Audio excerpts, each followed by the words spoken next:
You're seeing another man, aren't you? No, I'm not. Don't lie to me. I'll cheat too, you know. I've reached my breaking point. I can't go on with Stanley, who's just a jealousy-driven attention seeker. I decide it's time to leave him. My name is Katie, a 26-year-old homemaker.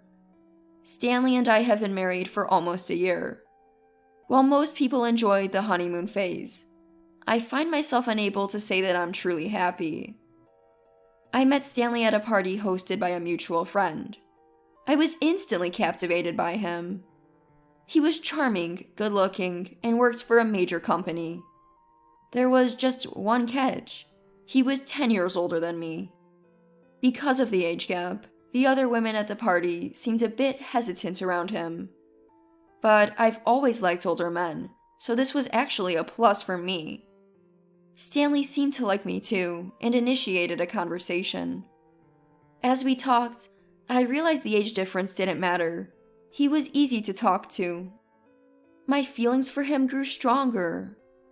We exchanged numbers at the party and began to date. Stanley was a gentleman and led the relationship well, which I found comforting. About 6 months into dating, he proposed. You're the one for me, Katie. My life's been so much better since I met you. I want you to be by my side, making my life richer. Will you marry me? His words made my heart soar, and I immediately accepted the proposal. I was only 26, but I knew I'd regret it if I didn't marry him. We held a family meeting and got married. Our wedding was a joyful event with many attendees, making us feel truly blessed. Then came our married life. At his request, I quit my job to become a full-time homemaker. So I put my all into household chores every day. This fried chicken is really good. Really? I'm so glad. Katie, you're a fantastic cook. Thanks. Well, I lived alone for a while, so I got pretty good at cooking for myself. Really? So, have you cooked for other men before me? Well, I've cooked for ex-boyfriends. This fried chicken too? Probably, yes. So, what? I'm eating something you've served your exes? What? I want to be the first man to taste your cooking, Katie. I don't want to be second best or anything like that. He didn't want to eat anything I'd cooked for past boyfriends. I was speechless, to be honest. But I loved Stanley back then, so I tried to come up with dishes I never made for anyone else. Stanley was ecstatic when he learned he was the first to try a dish, but having to confirm this each time was a bit of a hassle. Eventually, I started cooking the same dishes for Stanley that I had made for my exes. Is this a new dish you've never made for other men? Actually, I've never made this one before. It's a little complicated, but I thought I'd make the effort for you. When I said that, Stanley looked extremely pleased and ate a lot, saying, "It's really delicious." It's a piece of cake, really, but I've always thought it's basically a hassle. Turns out Stanley is incredibly jealous. For example, he got mad just because the delivery guy was male. Tell me you didn't touch hands with him. You didn't invite him inside for anything shady, did you? Why would I ever do that? I snapped back, but Stanley really seemed to want me to avoid contact with other men. This has been quite bothersome, and I've been gradually getting stressed out. And recently, something even more complicated happened as we hit our 1-year wedding anniversary. It all started with an invitation from a friend. Let's get together with the old high school volleyball team. What? I'm in! Can't wait to see everyone. A friend from high school, who was also on the girls' volleyball team, contacted me about having a sort of reunion. Ever since becoming a homemaker, I hardly ever had the chance to go to parties, and there were even friends from my high school volleyball days that I hadn't seen since graduation. So I really wanted to go, no matter what. When Stanley got home from work, I immediately told him about it. A party? Yeah, it's a gathering for the women's volleyball team. No way, you can't go. What? Why not?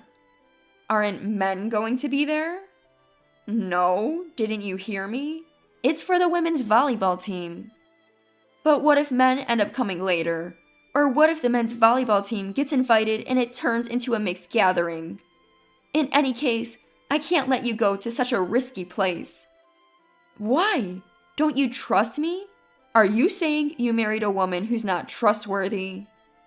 I didn't mean it that way. Then give me permission. I want to see my high school friends after such a long time. Okay, fine. Stanley reluctantly gave me permission to go to the party. Jeez, it's exhausting that I have to go to such lengths just to attend a women-only party. I never thought Stanley would be this controlling and jealous.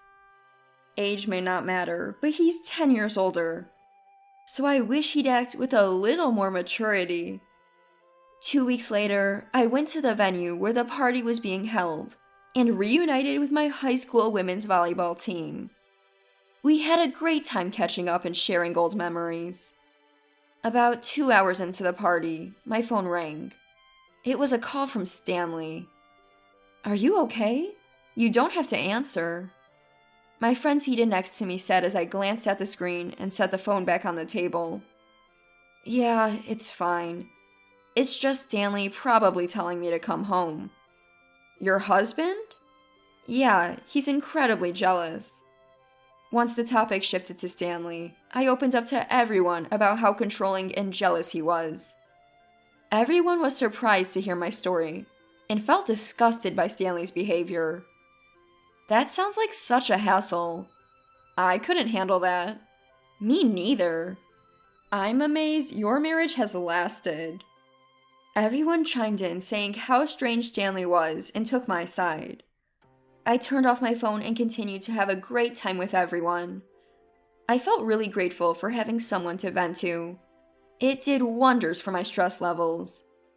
Thinking this, I reached the corner where my house is and turned on my mobile phone.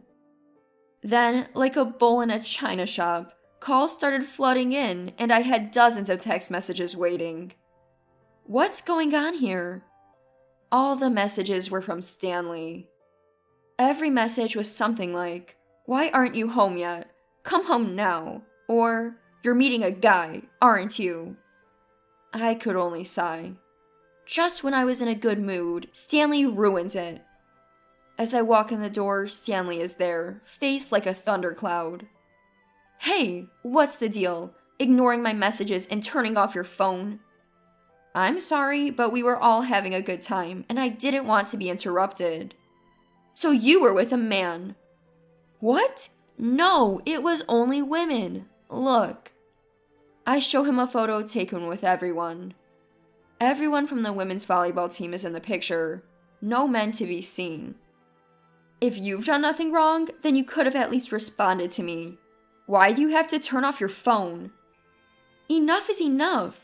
I came home after the first round of the party, and it's only 9:30 p.m.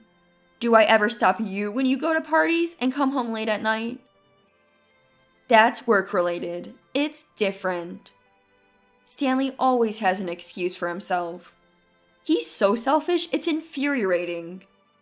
I decided then, if something like this happens again, I'll break up with Stanley. And then, sometime later, something troubling happened. What? Mom! The call was from Dad. Mom had collapsed due to a sudden illness. I immediately began preparations to go to the hospital. Then Stanley walked into the room. What's going on? Why are you getting ready to leave? Mom collapsed. I just got the message. I'm heading to the hospital. While saying that, I put my wallet and mobile phone into my bag. Then, out of nowhere, Stanley made a shocking comment. A man, right? It's definitely a man. No, that's not it. Don't lie. Please, don't make this complicated. I'm in a hurry. You're just going to see a man, aren't you? Enough, just stop. So when will you be back? I don't know. It's an emergency, so I'll be late. You're cheating, aren't you? Fine. If you're gonna cheat, so will I. I'd had enough. I couldn't continue with Stanley, this jealous attention seeker. I decided it was time to escape from Stanley. Ignoring his shouting, I switched my belongings into a larger bag and threw in some clothes. Hey, what are you doing? I'm leaving. What? I don't have time for this drama. I'm going to my parents' house for a while. Huh?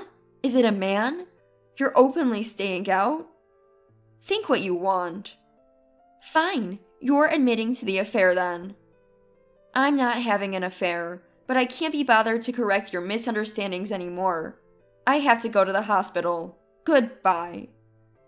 Hey, wait! Stanley tried to stop me, but I walked out of the house. I headed straight for the hospital. Mom, are you okay? Oh, Katie, you came. Mom was lying in a hospital bed. I heard you collapse suddenly. I was so scared. I'm sorry for worrying you, but I've received treatment and I'm okay now.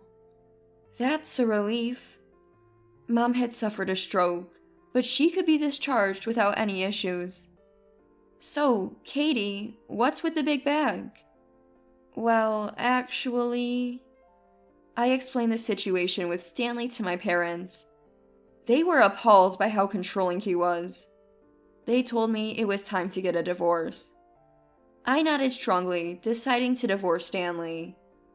I returned to my parents' home with Dad and picked up the divorce papers. After that, I looked for a job. I knew I'd have to support myself once the divorce was finalized. A week went by. Luckily, I was able to get a job at a company near my parents' home. I just found out they're offering me a full-time job, so I'm feeling super lucky. Now all I have to do is divorce Stanley. Just then my phone rings. It's Stanley. Hey, have you come to your senses? About what? What do you mean, about what? Are you still with that guy? No way. I'm at my parents' house with my dad. Don't lie, you're probably having an affair. Could you cut it out? What? Walter?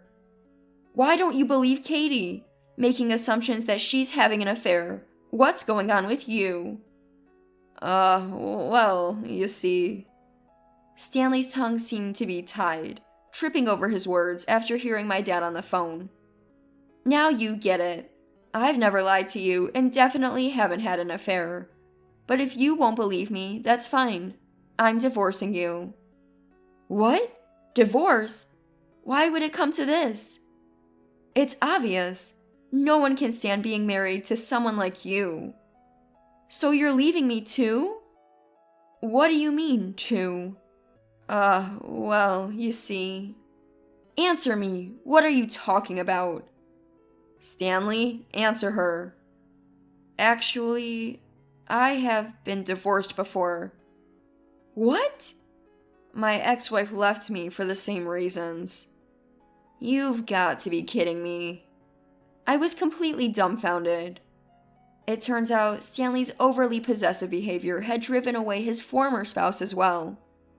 And he had kept that marriage a secret from me. Why would you lie about something like that?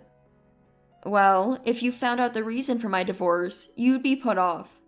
And it's harder to remarry with a history of divorce. That's it. I've made up my mind. We're getting divorced. But I can't live without you. Then find someone else to cling to. I'll see you in court. Let's communicate through our lawyers from now on. Wait, Katie. I hung up. Afterward, I hired a lawyer and filed for divorce. Stanley resisted till the very end, but my in-laws convinced him eventually. It seems they only learned about Stanley's lie when I reached out to them. They apologized for the troubles he caused me due to his lies and jealousy and helped me with a divorce. So, finally, I could divorce Stanley. By the way, I reported all of this to my high school volleyball team.